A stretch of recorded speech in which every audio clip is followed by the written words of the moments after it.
Hello my dear learner, welcome in Sky Classes. इस video में मैं शेयर कर रहा हूँ आपसे कुछ इंपॉर्टेंट फैक्ट जो कि सेल से रिलेटेड है। फॉर एग्जांपल कि स्मॉलेस्ट सेल ऑर्गेनेल्स क्या होता है, लार्जेस्ट सेलर ऑर्गेनेल्स प्लांट्स में क्या होता है। तो इस तरह के कुछ इंपॉर्टेंट फैक्ट्स हम देखने वाले हैं। So first one here I explain you the smallest cellular organelles is ribosome. So as you know कि हम राइबोसोम के बारे में जानते हैं कि ये non membrane bound cell organelles होता है, मतलब इसके चारों तरफ कोई वॉल नहीं प्रेजेंट होती है, मेम्ब्रेन नहीं प्रेजेंट होती है, और ये सबसे स्मॉलेस्ट सेलुलर ऑर्गेनेल्स भी है। लार्जेस्ट सेलुलर ऑर्गेनेल्स की अगर हम बात करें प्लांट्स में, तो प्लांट्स में है plastid, okay. And largest cellular organelles अगर हम एनिमल्स में बात करें तो वो है माइटोकॉन्ड्रिया। लार्जेस्ट सेल स्ट्रक्चर की अगर हम बात करें तो वो होता है न्यूक्लियस, सबसे बड़ा स्ट्रक्चर होता है। नेक्स्ट वन है यहाँ पे the thin protoplasmic projection connecting to adjacent plant cell. Plant cell जिस स्ट्रक्चर के थ्रू अटैच होते हैं, यहाँ पर एक सेल का कंटेंट दूसरी सेल में ट्रांसफ़र हो सकता है, उसे हम लोग बोलते हैं plasmodesmata, okay. Next one is here and the next thing is the connecting layer between two adjacent plant cell, इसे हम लोग बोलते हैं middle lamella.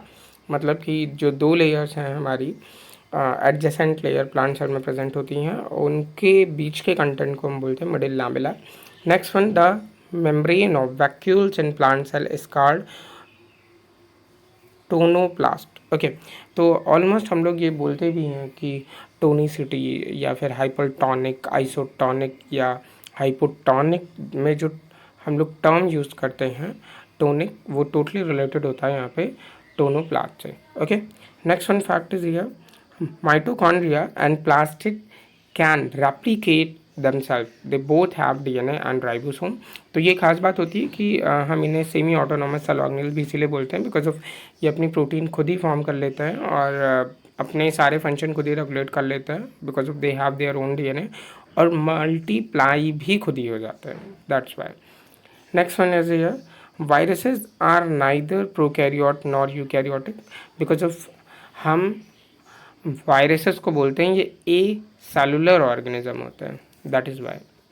Next one is virus are molecular organism. ये बात हमें पहले से पता है कि इनके पास सिर्फ और सिर्फ एज अ मोलिक्यूल प्रेजेंट होता है, सिर्फ और सिर्फ न्यूक्लिक एसिड कह लें और प्रोटीन कोड कह लें, बस इतना ही कंटेंट इनके पास होता है। Next one is here in eukaryotic cell the cell organelles have membranous covering mitochondria, chloroplast and other plastid and nucleus have two membrane around them, whereas Golgi apparatus endoplasmic reticulum की अगर हम बात करें, vacuoles की बात करें, lysosome की बात करें, तो ये सिर्फ और सिर्फ सिंगल मेम्ब्रेन बाउंड ही होते हैं। और अगर उसी जगह हम लोग यहाँ बात करें राइबोसोम की, न्यूक्लियोलस की, सेंट्रियोल की या सेंट्रोसोम की, ये इनमें मेम्ब्रेन नहीं प्रेजेंट होती है, ये नेकेड सेल ऑर्गेनेल्स होते हैं, ओके।